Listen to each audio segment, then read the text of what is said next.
Friends, எல்லாரும் நல்லா இருக்கீங்களா? இந்த சமையல் சேனல் வழியா உங்க எல்லாரையும் சந்திக்கிறதுல மிக்க மகிழ்ச்சிங்க. சிம்பிளான சமையல் எக்ஸலண்டான டேஸ்ட்ல வரணும்னா நம்ம சேனலை தொடர்ந்து பாருங்க. உங்களோட கருத்துக்களை கமெண்ட் செக்ஷன்ல போஸ்ட் பண்ண மறக்காதீங்க. வாங்க கிச்சனுக்கு போகலாம்.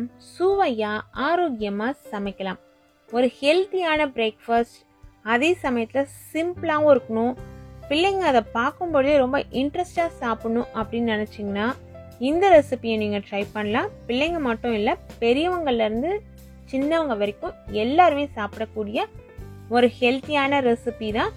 முட்டையை வச்சு செய்ய போகிறோம். ரொம்ப ஈஸியான பிரேக்ஃபாஸ்ட் ரெசிபி. பிரேக்ஃபாஸ்ட் மட்டும் இல்லை, ஈவினிங் டிஃபன் டைம் இல்லை ஸ்நாக்ஸ் டைம், இப்படி எப்போ வேணாலுமே நம்ம இதை செஞ்சு சாப்பிடலாம்.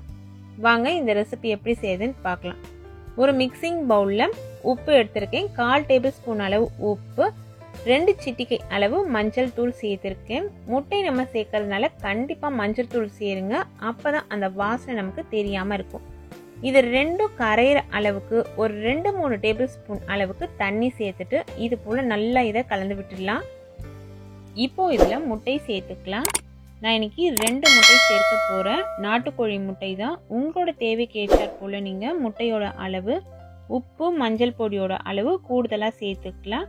சேர்த்துட்டு மஞ்சள் கரு, வெள்ளைக்கரு, இந்த மஞ்சள் பொடி, உப்பு எல்லாமே நல்லா கலக்கணும். அதனால் இது போல் ஒரு பீட்டர் வச்சு நுர பொங்குற அளவு நல்லா கலந்து எடுத்துக்கலாம். இது போல் ஒரு நுர பொங்குற அளவு கலந்தாலே போதும். ஒரு 2-3 நிமிஷத்துக்கு நல்லா அடித்து கலந்து எடுத்து தனியாக வச்சுட்டு ஒரு தவா நல்லா சூடேறட்டும். அது சூடேறும் பொழுது அதில் பிரெட் ஸ்லைசஸை லோ ஃப்ளேமில் வச்சு இது போல் நம்ம திருப்பி போட்டு எடுத்துக்கலாம். பிரெட் ஸ்லைசஸ் நீங்கள் வைக்கும் பொழுது ஓரம் இருக்க அந்த ப்ரௌன் கலரை கட் பண்ணி எடுத்துருங்க.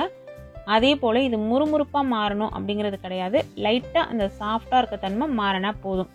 அதே சமயத்தில் இந்த பக்கம் இன்னொரு தோசைக்கல் வச்சுட்டு அதில் எண்ணெய் நல்லா சேர்த்துக்கோங்க. எண்ணெய் சேர்த்துட்டு அதை நல்லா தடவி விட்டுட்டு ஏற்கனவே கலந்து வச்சுருக்கோம் இல்லைங்களா நம்ம முட்டை, அதை எடுத்து இதில் சேர்த்து நல்லா ஓரம்லாம் பரவலாக வர அளவு நல்லா அகலமாக நம்ம அதை செஞ்சுக்கணும். நல்லா ஃபுல்லாக அகலமாக வர அளவு செஞ்சுக்கோங்க. நீங்கள் ஃப்ளாட்டான தோசைக்கல் வச்சுருந்தீங்கனாலுமே உங்களுக்கு செய்யறதுக்கு ஈஸியாக இருக்கும். இப்போ இதில் மிளகு ஜீரகத்தூள் சேர்த்துக்கலாம். நீங்கள் மிளகு ஜீரகத்தூள் வச்சுருந்தீங்கன்னா அப்படியே சேர்த்துக்கோங்க, அப்படிலாம் இடிச்சிட்டு கூட ஃப்ரெஷ்ஷாக சேர்த்துக்கலாம். சென்டரில் ஏற்கனவே நம்ம ரோஸ்ட் பண்ணி வச்சுருக்கோம் இல்லைங்களா பிரெட் ஸ்லைசஸ், அதை எடுத்து வச்சுட்டு ஓரம் இருக்க அந்த ஆம்லெட் எல்லாத்தையும் இது போல் மடித்து விட்டுடலாம். மடிக்கும்பொழுது எந்தளவு சாஃப்டாக தெரியுது பாருங்கள். அது போல் இருந்தால் தான் ஹார்ட் ஆகாமல் சாப்பிடும் பொழுதும் நமக்கு நல்லா சாஃப்டாக கிடைக்கும். அதனால் லோ ஃப்ளேமில் வச்சு இந்த ரெசிபி செய்யுங்க. இப்போது egg bread packet recipe ready ஆகிடுச்சு. இது அப்படியே ஒரு முறை திருப்பி போட்டுட்டு சர்வ் பண்ணிடலாம். ரொம்பவே டேஸ்டியாக இருக்கும். இது போல் செஞ்சு கொடுக்கும் பொழுது பிள்ளைங்க ரொம்ப இன்ட்ரெஸ்டாக ஹாப்பியாக சாப்பிடுவாங்க. நீங்களும் இந்த ரெசிபியை ட்ரை பண்ணி பாருங்கள். இதே போல் விதவிதமான ரெசிபிஸ் நீங்கள் தெரிஞ்சுக்கணுன்னு விருப்பப்பட்டீங்கன்னா நம்ம சேனலை தொடர்ந்து பாருங்கள்.